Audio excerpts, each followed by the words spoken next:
Hey everyone, welcome back to my channel.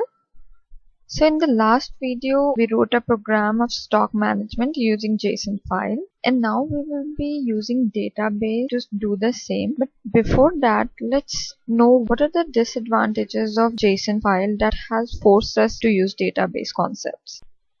So this is our JSON file that we created last time. So it has this data right now, and we need to add new data to this. So let's run our program one more time and let's add new data. Okay, so we're done with adding the data. Now let's just go back and view the stocks again. So as you can see, the last data that we had is gone, and now we have our new data that we inserted just now. So let's talk about some disadvantages of JSON. First thing, it cannot concatenate new data. And the second thing, it overwrites the existing data and our old data is erased. So right now we need to deal with these two problems, and so we have drifted ourselves towards databases.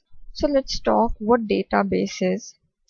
Database is a systematic and organized way of storing data. Databases are accessed and managed by database management system, which we call DBMS. DBMS are a bunch of programs that will help us manipulate the data in the database. Okay, so there are 4 types of DBMS, but most popular right now is relational. So let's talk about what are the advantages of database over our JSON file first.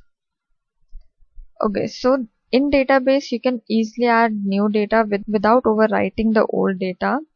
Databases are easier to handle. We do not need to create any dictionaries and then store it. And databases are more secure than JSON or TXT files. Database has hashing technology which can be easily used on passwords, so that even the database manager or database administrator cannot see what the password of the user is. For quite some time we will be using RDMS, and let's understand what RDMS means. RDMS stands for Relational Database Management System. It stores data in the form of tables. So it means we will have rows and columns to store our data. All the tables share some kind of relationships that are kind of linkages between the table. In Python, we will be using SQLite as our RDBMS. So this was a small video completely dedicated to database. In the next video, we will talk about SQLite and see how SQLite can be used in Python. That's all for this video. Thank you for watching.